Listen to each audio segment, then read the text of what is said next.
안녕하세요. 이제 초등학교에 들어간 아들을 키우고 있는 40대 여성입니다. 결혼 전에는 말 그대로 일에 미쳐 살다가 남편이란 사람을 만나서 이렇게 가정을 꾸리고 살게 되었네요. 허심탄회하게 말해서 남편하고 사는 동안 매일같이 웃으며 좋은 일만 있었던 건 아니에요. 어느 다른 부부들처럼 부부싸움도 했고, 이게 또 연애 때나 신혼 때랑은 다르게 자식을 키우다 보니까 서로 싫은 소리도 하게 되고 날선 표정으로 대하게 되더라고요. 그래도 이혼만큼은 생각한 적이 없습니다. 아무리 다투고 싸우더라도 원초적인 이유는 남편이나 저나 같이 잘 살고 싶어서 그런 거라고 믿었으니까요. 하지만 아무리 제가 마음을 다잡고 생각을 고쳐먹으면 뭐하나요? 남편이나 어머님이나 돈에 있어서는 개념이 없는 건지, 염치가 없는 건지, 정말이지 처음부터 제가 막말로 생난리라도 쳤으면 지금은 좀 달랐을까요? 남편과는 20대의 끝자락에 친구 소개로 만났습니다. 옆구리 시리다는 겨울에 만나서 약 1년간 즐겁게 연애했어요. 그러다 남편이 먼저 프로포즈를 해왔는데 저도 그때는 눈에 뵈는 거 없이 남편이란 사람이 너무 좋아서 그 프로포즈를 받아들였답니다. 당시 남편은 인쇄소를 다니고 있었는데 월급도 200남짓에 솔직히 지금 생각하면 비전이랄 게 없었네요. 하지만 친정부모님이 경제적인 이유로 결혼을 반대하셨을 때 사람이 돈이 전부가 아니라는 헛소리를 짓거리며 결혼을 시켜달라고 졸랐어요. 그리고 그나마 다행이라고 해야 할지 남편이 사람이 성실하긴 했거든요. 오죽하면 인쇄소 사장님까지 나서서 남편만큼 착실하고 믿음직한 사람을 본 적이 없다며 자기가 보장하겠다고 나서주실 정도였으니까요. 그리고 그렇게 우여곡절 끝에 결혼을 허락받고 남편하고 식을 올렸는데 충격적인 사실을 알게 되었습니다. 남편이 시댁에서 해주신 돈이라며 들고 온 4천만 원이 실은 시부모님께 빌린 돈이었다는 걸요.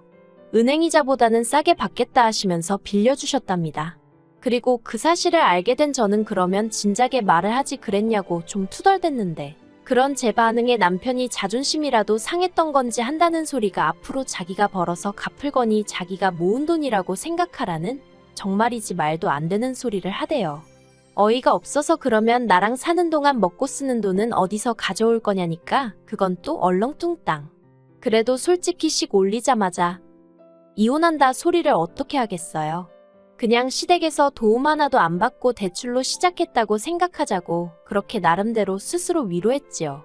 친정부모님은 이런 속사정은 모르고 결혼자금으로 1억이나 보태주셨는데 솔직히 결혼 초에는 그게 얼마나 감사한 일인지 잘 몰랐어요. 시댁이야 형편이 우리 집만큼 넉넉지 않아서 그렇지 제 주변 친구들이나 인터넷에서 사람들이 하는 말만 봐도 집을 받았느니 차를 받았느니 해대니까 저도 그냥 제가 평범한 줄 알았습니다. 그런데 시댁에 다달이 150씩 갚아보니까 친정부모님이 얼마나 큰 도움을 주신 건지 점차 뼈저리게 알게 되었네요. 그래도 남편이랑 그럭저럭 사이도 나쁘지 않았고 다른 건 몰라도 남편이 저희 친정아버지한테 싹싹하게 잘하더라고요. 자기 쉬는 날 친정아버지 사무실로 찾아가서 장인어른한테 점심 얻어먹으러 왔다는 너스레도 떨고 또 저희 남편은 운동이라면 질색팔색을 하는데 저희 아버지가 산에 다니시는 걸 무척 좋아하시거든요. 그러니까 그걸 일요일 아침마다 꾸역꾸역 따라가대요. 그러니 솔직히 미운 구석이 많긴 했어도 또 한편으론 고마운 마음도 있었어요. 그러다 재작년 가을쯤인가 남편이 일하던 인쇄소가 문을 닫게 되었습니다.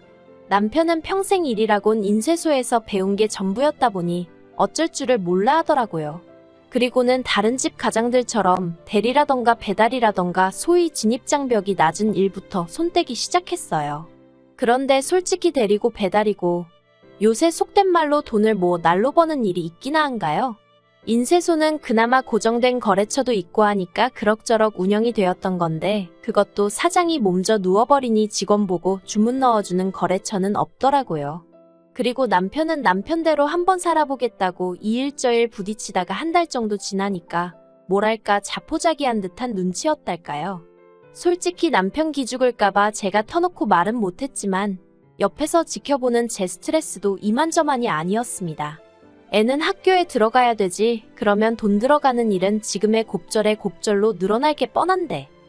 그리고 결국 이 상황을 눈치채신 친정아버지가 한 가지 제안을 하셨습니다. 남편더러 당신을 쫓아다니며 일을 한번 배워보겠느냐고요. 저희 친정아버지는 20년 넘게 인테리어 사무실을 운영하고 계십니다. 저도 아버지 사무실에서 도배며 뭐며 자빌부터 배우다가 지금은 주로 사무실에서 손님들 의뢰받고 견적 내고 그런 일을 하고 있어요. 그리고 친정아버지께서는 어차피 제가 물려받을 사무실이니 이참에 사위인 제 남편도 배워두면 나중에 도움이 되지 않겠나 생각하신 것 같더라고요. 그리고 다행이라고 해야 할지 남편도 흔쾌히 좋다 하며 바로 이튿날부터 저희 친정아버지 회사로 출근하기 시작했습니다. 길다면 길고 짧다면 짧은 몇 주 동안 처져 있던 남편의 모습을 보다가 모처럼 의욕이 넘치는 모습을 보고 있으니 저도 덩달아 기분이 좋더라고요. 그리고 남편은 자기 특유의 성실성과 착실함으로 친정아버지가 알려주는 크고 작은 기술부터 노하우라고 해야 할지 모든 걸 하나씩 차근차근히 배워갔습니다. 다만 문제는 저도 같이 사는 동안 어느 정도 느끼고는 있었지만 집이 아닌 사무실에서 남편을 지켜본 결과 남편은 스스로에 대한 자신감이 엄청난 사람이더라고요. 그래서 막말로 자기가 맡은 일이나 똑바로 하면 되지. 잘났다고 다른 기술자분들이 해놓은 일을 굳이 들여다보고는 아는 척을 해대기 일쑤였습니다. 이렇게 하면 비뚤어지지 않냐? 이렇게 하면 단선될 것 같다. 처음에는 같이 일하는 기술자분들 모두 그런 남편의 모습을 귀엽게 봐주셨어요. 좀 배웠다고 까부는 것 좀 보라면서요. 그런데 이게 하루 이틀이 아니라 거의 매일같이 반복되니까 솔직히 잔소리 듣기 좋아하는 사람이 세상 천지에 어디 있겠어요? 하물며 하룻강아지가 법무서운 줄 모른다고 기어오르는 꼴이었으니 결국 기존에 일하시던 기술자분들이 같이 일을 한 해 못 한 해 소리가 나올 지경이었습니다. 경력이 1, 2년도 아니고 중에는 저희 아버지보다도 오래 하신 분도 계셨으니 한마디로 남편이 미움을 사고도 남을 만한 상황이었지요. 제가 중재를 하는 것도 정도가 있었고요. 그래서 결국 친정아버지가 남편을 불러 호되게 한 말씀 하신 눈치였습니다. 친정아버지가 저더러 서운해하지 말라며 귀뜸해 주시기를 사업이라는 게 나 하나만 잘나서 되는 게 아니고 같이 일하는 사람들 기분도 헤아려주고 또 그 사람들이 하는 일을 존중해주고 그래야지. 그래야 모든 게 제대로 굴러가는 법이다. 솔직히 어떻게 보면 기본 중에 기본인 이야기인데 남편도 사회생활을 1, 2년 한 게 아니었는데 그런 소리를 들었으니 기분이 좋진 않았을 거예요. 하지만 일은 일이고 어쨌든 자기가 배우는 입장에서 와이프로서 이렇게 말하면 냉정하다 하시겠지만 절이 싫으면 중이 떠나야지 별 수 있나요? 친정아버지와의 독대 이후로 남편은 눈에 띄게 말수가 줄었고 행동도 조심하는 눈치였습니다. 그런데 정말이지 앞에선 그래놓고 뒤로 제 뒤통수를 칠 줄은 몰랐네요. 남편이 일을 시작한 지 1년쯤 되었던 시기였어요. 시부모님이 살던 집을 팔아서 더 큰 평수의 전세로 들어가신다는 거예요. 솔직히 두 분이 사시는데 굳이 자가를 정리하고 전세로 그것도 큰 평수로 뭐하러 이사를 하시나 하는 생각은 들었지만 제가 보태드릴 것도 아니니 별말은 안 하고 그러시냐 했습니다. 그런데 그 큰 평수가 자그만치 50평이란 이야기를 들었을 땐 정말 깜짝 놀랐어요. 서울도 아니고 40년 된 아파트라서 전세가가 낮다고는 했지만 그래도 좀 말이 안 된다는 느낌이었지요. 게다가 시부모님은 아파트가 너무 오래되었다면서 리모델링 이야기를 꺼내셨습니다. 마침 당신 아들이 그쪽에서 일을 하니 너무 잘 되었다면서요.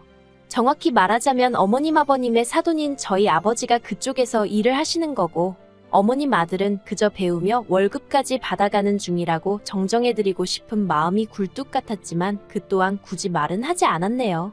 아무튼 그래서 얼결에 시부모님이 이사하실 집 견적을 내드리게 되었는데 평수가 평수다 보니 아무리 싸게 먹여도 4천은 거뜬히 넘더라고요. 그래서 제가 4천이라고 하니까 어머님이 너무 비싸다며 난색을 표하셨습니다. 아무리 그래도 그렇지 시부모를 상대로 장사를 하려드냐고요. 막말로 제가 어머님 떨어 저희 아버지 사무실에다 의뢰를 하시라 한 것도 아닌데 굳이 저희한테 의뢰를 하셔놓곤 남겨먹네 어쩌네 말씀을 하시니 어이가 없대요. 그래서 제가 어머님 떨어 그러면 다른 곳들도 가보시고 견적도 내보시라 했어요. 직접 비교해보시고 그래도 굳이 저희한테 하셔야겠으면 그때 얘기해달라고요. 그런데 저희 어머님도 성격이 특이하신 건지 죽어도 다른 데에다 견적은 안 내보시는 겁니다. 오죽하면 제가 신우한테도 전화를 해서는 어머님 댁 리모델링 좀 다른 곳에다 물어보라고 나는 나대로 부담스러워 죽겠다는 소리까지 했다니까요. 그런데도 신우도 똑같더군요. 가족이 하는데 어떻게 다른 데다 하겠냐며. 그리고 결론은 깎아달라는 소리였습니다. 그것도 반값에 해달라나요? 막말로 반값으로 후려쳐버리면 인건비도 안 나온다 안 된다 저도 딱 잘랐습니다. 그랬더니 남편까지 나서서 한다는 말이 그럼 자기가 월급을 안 받겠대요. 어이가 없어서 당신이 이달 월급을 안 받으면 우리 생활비는 뭐로 하냐 하니까 그러면 자기더러 어쩌라는 거냐면서 오히려 급기야 저한테 화를 내는 게 아니겠어요? 그리고 집이고 사무실이고 가릴 것 없이 이 일로 계속 부딪히다 보니 결국 친정아버지도 그렇고 기술자분들도 상황을 어느 정도 눈치를 채셨지요. 그래서 결국 친정아버지께서 시어머니가 이사하실 집을 방문하시고는 어차피 전세인데 못하러 그 비싼 돈을 들여서 이 오래된 집을 고치려고 하시냐며 일단 도배랑 장판만 해보시라고 설득을 하셨어요. 도배랑 장판만 하고 정 모하면 샤시 정도만 교체하시라고 그것만으로도 보기에는 훨씬 깔끔해 보일 거라면서요. 그리고 돈은 정말 들어가는 원가만 딱 받겠다 하셨답니다. 그러자 어머님도 더는 억지를 쓰지 못하신 눈치더라고요. 그런데 황당하게도 남편을 통해서 어머님이 보내오신 돈은 저희 친정아버지가 안내한 금액의 절반밖에 되지 않았습니다. 예를 들어 저희 아버지가 내신 견적이 1,000만 원이었다면 500만 원만 보내오신 거예요. 그리고는 하시는 말씀이 당신 아들을 보내랍니다. 아들이 엄마한테 돈을 받겠냐면서요. 아주 결혼할 때부터 뭐든지 계산만 했다 하면 당신들 입맛대로. 저번에 남편이 자기가 월급을 받네 안 받네 헛소리를 하더니 다 어머님하고 얘기한 바가 있구나 싶어서 어처구니가 없고 동시에 친정아버지 얼굴을 어떻게 보나 싶더라니까요. 그리고 아니나 다를까 친정아버지도 이 이야기를 들으시곤 아주 고개를 절레절레 내저으시더니 그냥 이번엔 그렇게 하고 저더러 다음부턴 시댁하고 이론 한 푼 엮이지 말라 하시대요. 그래서 그 돈 받고 남편 혼자 보냈습니다. 남편은 남편대로 입이 대빨 나왔었는데 왜냐하면 친정아버지가 사돈 양반이 그리 말씀하셨으니 이달 월급은 못 준다 하셨거든요. 그런데 그 일이 있고 얼마 지나지 않아 집안이 발칵 뒤집어졌습니다. 남편이 혼자 가서 일을 아주 개떡으로 해놓고 왔더라고요. 샤시도 엉망으로 설치하고 도배는 다 뜨고 장판은 울고 어찌나 어머님이 화를 내시던지 불이 나게 찾아가서 저도 제 눈으로 보고 왔는데 한마디로 맙소사대요.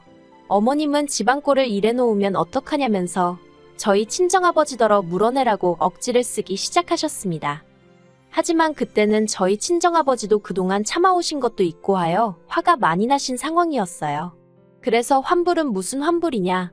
사부인이 요구한 대로 다 해줬는데 따질 거면 아들한테 직접 말씀하시라 그러셨던 모양이에요.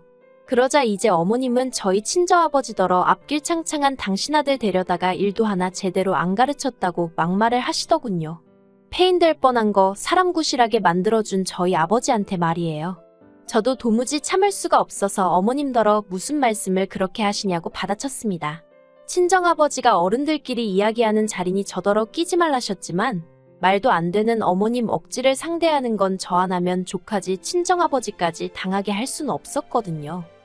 그리고 결국 이 싸움은 저와 남편의 싸움으로 번졌습니다. 남편은 어머님을 옹호하기에 급급했을 뿐 저희 아버지한테 말이라도 죄송하단 소리 한마디를 안 하더라고요.